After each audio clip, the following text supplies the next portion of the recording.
सोया बहरा कुछ नहीं हाल चाल के जो सुता तानी सखरे साया निकाल के ओ माँ सोया बहरा कुछ नहीं हाल चाल के जो सुता तानी सखरे साया निकाल के जवानी ठंडा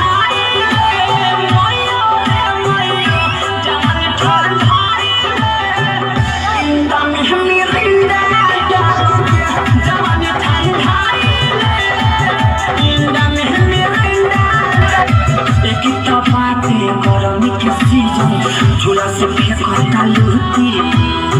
सोया हमर बाहर से लेके आवत नहीं खाना छूची और क्या करी हो एक तो बाती गरम के सीजन झूला से फेंकता लूटी सोया हमर बाहर से लेके आवत नहीं खाना छूची पछता तनी सखी रे जवानी पालो के केहू चाटे वाला नहीं के हमरा उठला लटे पछता तनी सखी रे जवानी पालक केहू चाटे वाला नहीं के हमरा उठला लटे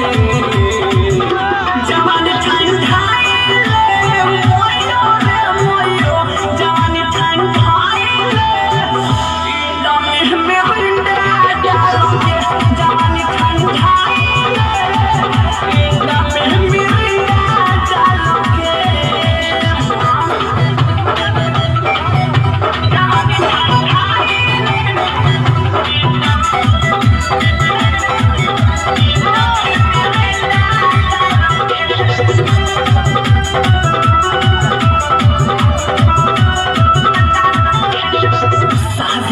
के सुखी न पवनी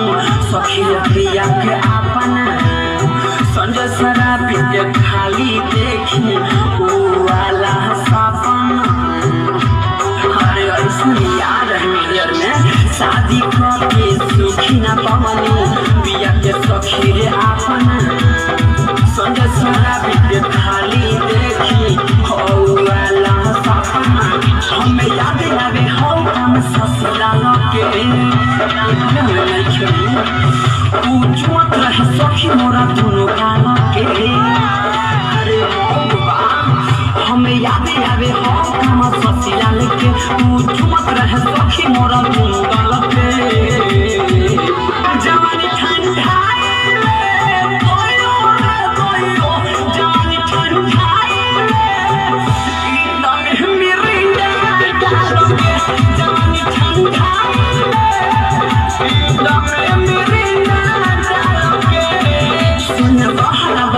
नहीं हाल चाल के जो सुता तानी सखरे साया निकाल के ओ माँ सोया बहरा कुछ नहीं हाल चाल के जो सुता तानी सखरे साया निकाल के